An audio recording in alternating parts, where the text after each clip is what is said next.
Listen again. I'm listening. As above, so below.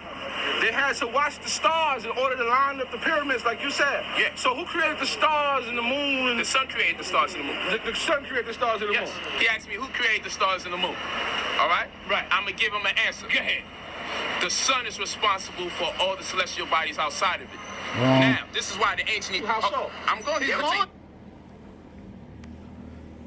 Celestials and extraterrestrials are spoke of in First Corinthians 15, 40 and 41.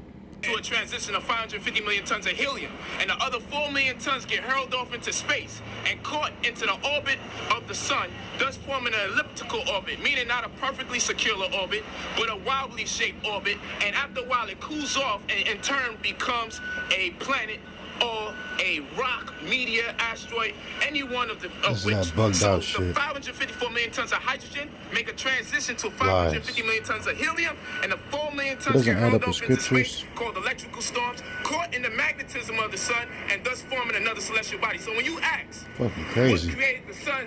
Pardon me. When you ask what created the moon and the stars, the sun created the Let me moon and pull the up the stars. scripture. Not this fictional character you about to impose on it. I mean, 101, you know. Yahweh, you know, he spake, which spake, but the word, let the earth be made, and it was made. Let the heaven be made, and it was created, you know.